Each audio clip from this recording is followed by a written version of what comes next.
Messi সুয়ারেজের সাথে আবারও খেলতে চান নেইমার জুনিয়র। বার্সার সাবেক দুই সতীর্থ মেসি ও সুয়ারেজের সাথে ইন্টার মায়ামিতে আবারও একত্রিত হবার সম্ভাবনার কথা জানিয়েছেন ব্রাজিলিয়ান তারকা নেইমার জুনিয়র। 32 বছর বয়সী নেইমারের সাথে চলতি বছরের জুন পর্যন্ত চুক্তির মেয়াদ আছে আল হিলালের। আল হিলালে আসার পর থেকেই ইনজুরির কারণে বারবার অনুপস্থিত ছিলেন মাঠের ফুটবলে।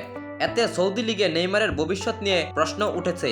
আল হিলালে যোগ দেবার কিছুদিন পরই আন্তর্জাতিক দায়িত্ব পালনের সময় গুরুতর এসিএল ইনজুরিতে পড়েন নেইমার, যা তাকে মাঠের বাইরে রাখে দীর্ঘ 1 বছর। এরপর ফিটনেস ফিরে পাবার একেবারে শেষ মুহূর্তে আবারও হালকা ইনজুরিতে পড়েন নেইমার। নেইমারের কাছে মেসি ও সুয়ারেজের সাথে আবারও খেলার বিষয় নিয়ে জানতে চাইলে নেইমার বলে, অবশ্যই আবারও মেসি ও সুয়ারেজের সাথে খেলতে পারার বিষয়টি দুর্দান্ত হবে। তারা আমার খুব ভালো বন্ধু, আমরা সবসময় একে অপরের সঙ্গে কথা বলে থাকি। নেইমার আরও বলেন, সৌদি আরবে আল হিলালের সাথে আমি খুবই উচ্ছ্বাসিত রয়েছি, তবে কে জানে ভবিষ্যতে কি হতে পারে। ফুটবল সবসময়ই বিস্ময়ে ভরা।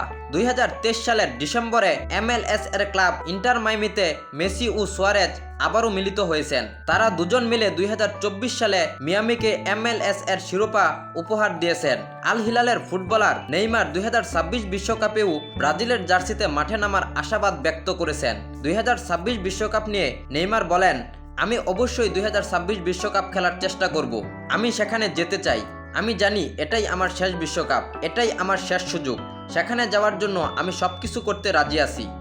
আপনারা কারা কারা নেইমারের হাতে 2026 বিশ্বকাপ দেখতে চান অবশ্যই কমেন্টে জানিয়ে দিন।